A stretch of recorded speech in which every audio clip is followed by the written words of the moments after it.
Muy bien, muchachos, recordando el concepto de flujo magnético, es una magnitud escalar definida por el número de líneas que atraviesan una región. Ahora vamos a hacer referencia a una espira. Vamos a trazar un plano y sobre el plano estamos trazando la espira para que nos quede más claro. Entonces tenemos dos situaciones, dos casos. El primero es cuando las líneas de flujo magnético atraviesan perpendicularmente la superficie de la espira. Y el otro es cuando las líneas de flujo magnético o de inducción magnética atraviesan la superficie de la espira formando un ángulo de desviación con el vector normal de la superficie. ¿Qué es ese vector normal? Pues es una línea perpendicular a la superficie, al plano de la superficie, apuntando siempre hacia arriba. Muy bien, entonces, aquí con esta línea punteada, vamos a trazar lo que es el plano de la superficie de la espira. Muy bien, visto en la forma de plano, entonces tenemos aquí tenemos la superficie y el vector normal a la superficie, que es el vector ese que tenemos ahí. Entonces, si las líneas de inducción magnética atraviesan perpendiculares a la superficie, pues serían paralelas a ese vector. Así que el ángulo formado por estos dos vectores pues es cero. Se dice que entonces cuando las líneas de inducción magnética atraviesan perpendicularmente a la superficie de la espira esta que tenemos acá, entonces el ángulo formado por ambos es cero. Acá pues sería diferente, ¿no? Aquí las líneas de inducción magnética atraviesan la superficie de la espira formando un ángulo de desviación. Entonces, la fórmula para calcular el flujo magnético pues nos queda de esta manera. De hecho, esta es la fórmula. ¿Cuándo se convierte en la fórmula que tenemos aquí arriba? Pues cuando el ángulo es cero, ¿verdad? Que sería este caso. Así que el coseno de cero nos da 1. Entonces, nos queda reducida la fórmula de esta manera. Bien, nomás recordando, pues entonces aquí el ángulo que es, pues es un ángulo formado por esos dos vectores. ¿Cuáles dos vectores? El vector que nos representa la inducción magnética y el vector normal a la superficie. Muy bien. Ahora analicemos dos ejemplos. Tenemos una espira. El problema dice así. Un campo magnético de fuerza 0.04 teslas se dirige perpendicularmente hacia una espira circular de alambre plano, cuyo radio es de 30 centímetros.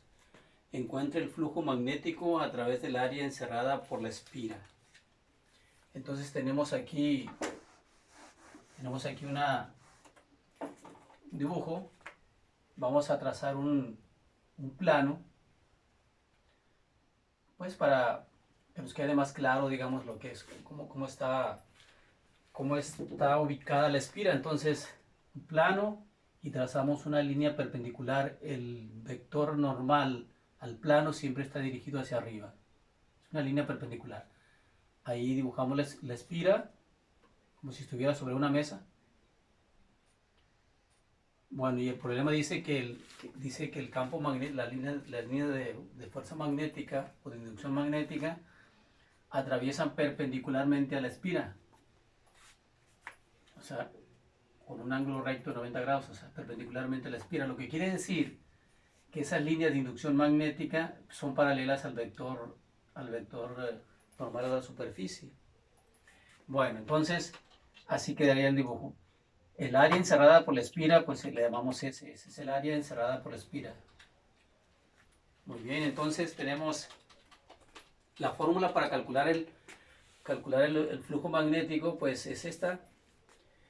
Pero aquí dice coseno del ángulo, por aquí el ángulo pues vale cero, ¿verdad? Porque son paralelas estos dos vectores.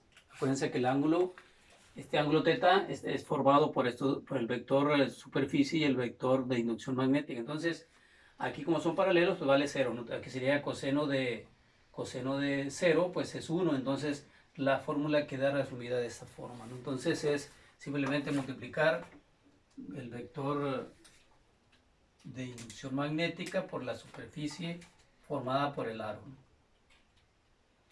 Muy bien, entonces dice aquí que el aro tiene un radio de 30 centímetros. En metros sería 0.3 metros. Por lo tanto, la superficie cubierta o encerrada por el aro o la espira, pues, sería pi por r cuadrado. Entonces sería pi por 0.3 metros elevados al cuadrado. Nos queda una superficie de 0.283 metros cuadrados. Entonces, pues ahora sí podemos decir que el flujo magnético pues va a quedar multiplicando la inducción magnética o la línea de campo magnético que tenemos aquí, 0.04 teslas, multiplicando a la superficie que ya tenemos, 0.283 metros cuadrados. Y eso nos da tanto como... Muy bien, entonces multiplicando estas dos cantidades, pues tenemos 3.2 por 10 a la menos 3. ¿Qué unidades? Teslas por metros cuadrados, pero recordando lo que es, a qué se le llama tesla, esto nos va a quedar de esta manera, 3.2 por 10 a la menos 3. Y tesla pues es Weber sobre metro cuadrado. Multiplicado por los metros cuadrados de la superficie, pues se eliminan los metros cuadrados. Finalmente tenemos que el flujo magnético es 3.2 por 10 a la menos 3 Weber. Si queremos usar la unidad de Maxwell, recordando entonces que un Maxwell, o sea, un Weber, perdón, es igual a 1 por 10 a la 8 Maxwell. ¿Cuántos más Maxwell serían esos? Pues haciendo la conversión tenemos esto multiplicado por 1 por 10 a la 8. ¿Cuánto nos queda? Nos va a quedar 3.2 por 10 a la 5 Maxwell. Es 8, 10 menos 3, nos queda 3.2 por 10 a la 5 Maxwell. Muy bien. Muy bien, ahora tenemos otro ejemplo. Una espira circular cuyo radio es de 0.15 metros. Aquí ya el radio lo tenemos en metros. Se coloca en un campo magnético uniforme de 0.650 teslas. La normal de la espira forma un ángulo de 25 grados con respecto a la dirección de la inducción magnética, o sea, del campo magnético. Si el campo aumenta hasta 0.760 teslas, la pregunta es, ¿cuál es el aumento del flujo magnético a través de la espira? O sea, si hay una variación del campo, recordando de que el flujo magnético pues se calcula con esta fórmula que ya habíamos visto, es la inducción magnética por la superficie de la espira por el coseno del ángulo que forman estos dos vectores, ¿verdad? Entonces, esta es la fórmula para calcular el flujo magnético, ya lo sabíamos. Entonces, ¿qué tenemos ahora? Pues igual trazamos un plano donde vamos a dibujar la espira. Obviamente esta línea punteada es el eje horizontal, ¿verdad? El plano. Entonces, el vector normal a la superficie pues siempre va a estar dirigido hacia arriba. Es una línea completamente vertical hacia arriba. Entonces, las líneas de inducción magnética tienen un ángulo de desviación de 25 grados, dice el problema. No son completamente verticales, sino tienen una desviación de 25 grados. Aquí ya lo podemos dibujar en forma de plano, ¿no? Esta línea pues sigue representando el plano de la espira. Muy bien, entonces si el radio es de 0.15 metros, la superficie que abarca la espira, como es redonda, pues es pi por radio al cuadrado, ¿no? Entonces aquí sería 0.15 elevado al cuadrado por el pi, y tenemos 0.0225. Muy bien.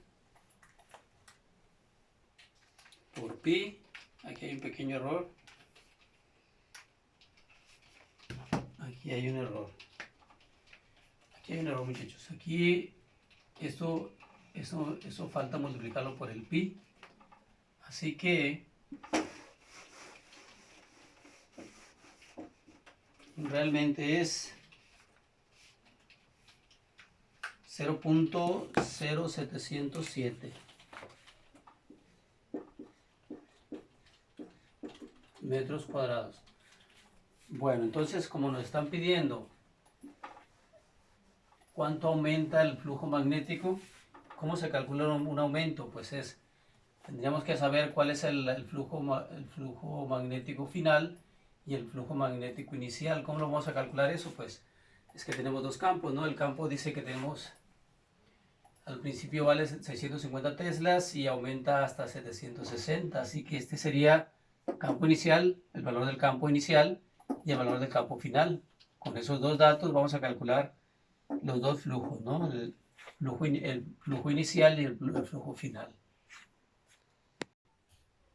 Muy bien, entonces tenemos pues que la superficie que abarca la espira pues es de 0.0707 metros cuadrados, calculado con el radio, ¿no? Entonces la pregunta es, ¿cuánto aumenta el flujo magnético? ¿Qué hay que hacer? Pues calcular el flujo magnético inicial. ¿Con cuál? Con el campo inicial, con el dato de campo inicial, que es, o sea, este campo inicial que es 0.650 teslas por la superficie que acabamos de calcular y el coseno del ángulo que forman tanto la inducción, el campo y el vector superficie. Entonces nos queda ya haciendo las cuentas 0.042 Weber.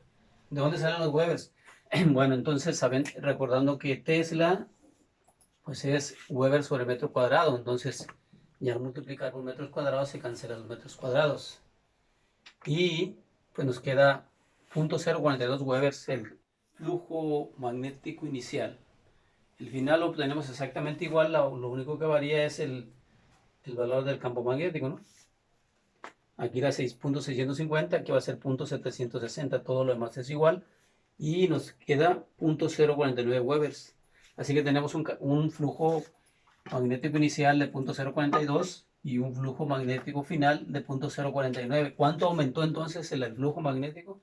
Pues nada más es una diferencia de cantidades. Al dato final le resto el inicial, ¿no? Y tenemos una diferencia de 0.007. 0.007 Webers, que también se puede escribir como 7 por 10 a la menos 3 a la menos 3 Webers, lo que es igual 7 miliweber, ¿verdad? Recordando que por 10 a la menos 3 son milésimas. Así que ese sería el resultado del final del problema, ¿no? Hay un aumento de 7 milésimas de Weber. Ok. Muy bien, muchachos. La tarea es sencilla. Solamente son 3 problemas. Muy parecidos a los que resolvimos hace un momento. Y pues estoy agregando un tercer problema donde ya incluimos el campo magnético de la Tierra. Aquí para resolver este tercer problema pues es recomendable que hagan un diagrama de cómo es que se comportan las líneas de flujo magnético o de inducción magnética del campo terrestre. Bueno, pues es todo, muchachos. Mucha suerte.